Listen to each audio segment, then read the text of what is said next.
travel too much. Yeah, in that Tulare area, I think Tulare's right between Fresno and Bakersfield. Exactly. In that area, he began his career as a prospect. He was a guy who fought in front of regional crowds.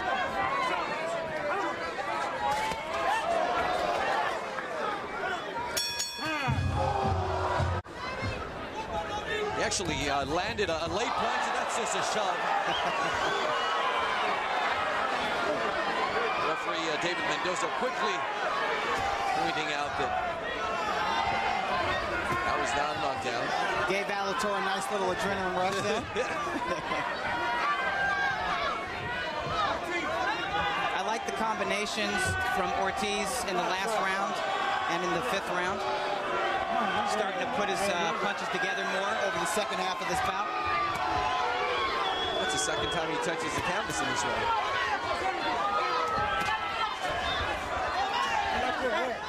Hey, stop. Watch your head. You can't come in like that. Ortiz grew up as an orphan part of his life. Had to take care of his brother, who was still by his side. He's putting him through school, making sure that makes a nice living for himself. And he legally adopted his younger brother.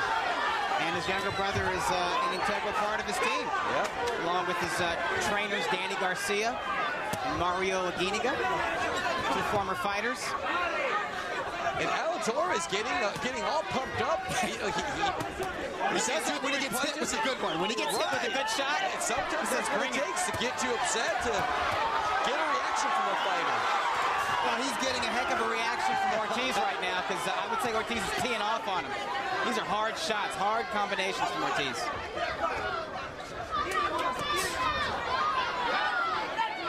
A little bit of blood now flowing from Alatorre's right eye. You know what I'd like to see from Ortiz? Some body work. You pointed out the... You mean shape up? Well, you pointed out the spare tire around Alatorre. I'd like to see him nail it. Yeah, I'd like to see him test it to check if Alatorre was doing his sit-ups.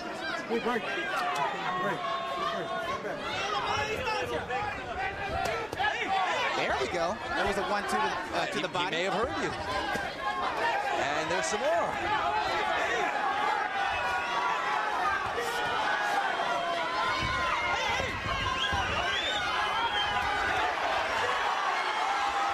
Pushing him against the ropes and continuing his attack. There's an uppercut by Alatorre.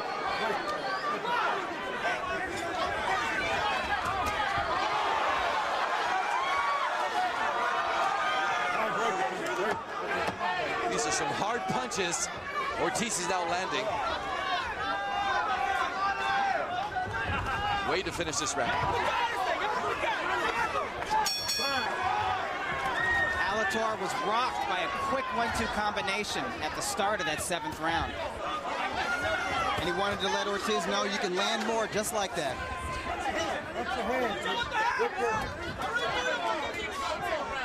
Seems that the heads coming together is beginning to become a problem, beginning with the last couple of rounds. Alatorre, a very expressive fighter, talks a lot, makes a lot of faces, constantly likes to talk to his opponents. Yeah. Which is dangerous if you're wearing that mouthpiece. And as I said earlier during the fight, you know, Alatorre was a prospect himself once. And at one time, he was the local guy, the regional attraction. He was the hometown hero, and claims he hasn't given up that dream. Yeah, he hasn't. Become a world champion. He knows what it's like to be on both sides. He knows what it's like to be the up-and-comer. He knows what it's like to be the journeyman. He doesn't like being a journeyman. Nice combination, left and right.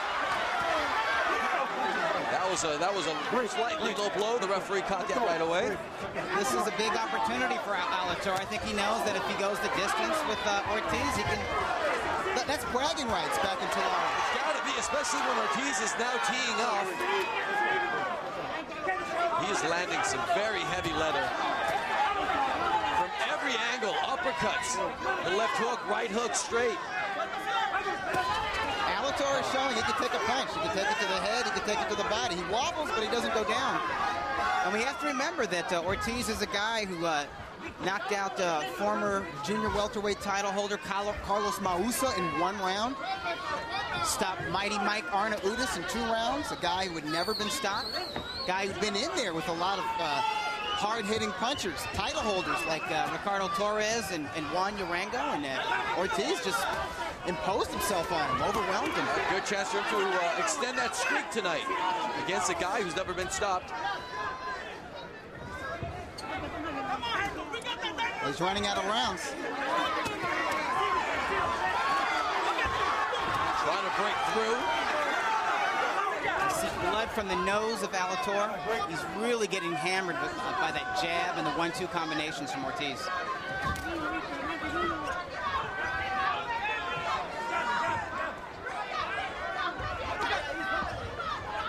Still a lot of movement in those legs by Ortiz.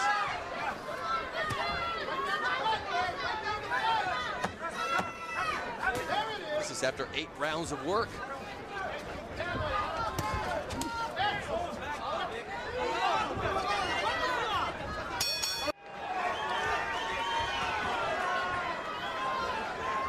Round 9. And if Ortiz is planning on that oh-so-desired knockout, he's got to step on the gas. Yeah, he does. He has to really take it to Alatorre. He can't be content with just landing crisp combinations here and there. He's going to have to commit to a non-stop attack. Once he hurts Alatorre, when he gets one of those wobbly moments, and he's had 2 or 3 of them so far, the next time he gets one of those, he needs to jump on Alatorre and stay on Alatorre. There's no doubt that he's physically prepared for the fight. This is the 9th round, and he's still on his toes, still floating around, moving well. Looking very comfortable. Right. I think he wants to go the distance, Mario. I think this is what he wants to do. He wants to get in 10 solid rounds of work. He wants to work on different things that he's been practicing in the gym. And I think he's done that so far.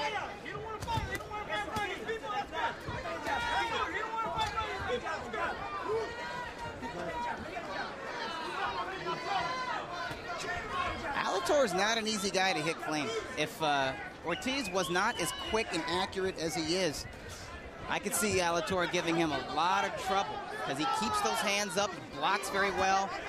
He'll hold on the inside. He'll use, he's got some decent footwork, as a matter of fact. Give the younger man angles, kind of pivot to his left or to his right to get out of the way of trouble. And of course, but when you're fighting a guy like Ortiz, you're completely overshadowed no matter what you do. Yeah, well, I mean, Ortiz is he's just got so much more talent. He's such a better athlete than Alatorre. And I think he's won every round. I mean, I think he's a better boxer. I think he's outboxed Alatorre in every round. But Alatorre has been pesky. He's tried to frustrate Ortiz in spots, and he's tried to land punches in spots, which keeps Ortiz honest, and I'm sure Ortiz appreciates that. If anything, he gets an A for persistence and effort. And attitude.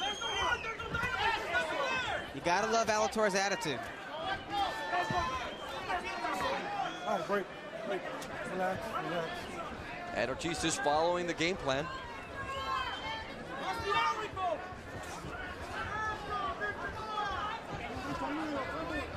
Hector just moving so smoothly around the ring. Totally comfortable, totally at home, totally in the zone. You get the feeling he can do anything he wants at any time. See if that happens as we end round 9.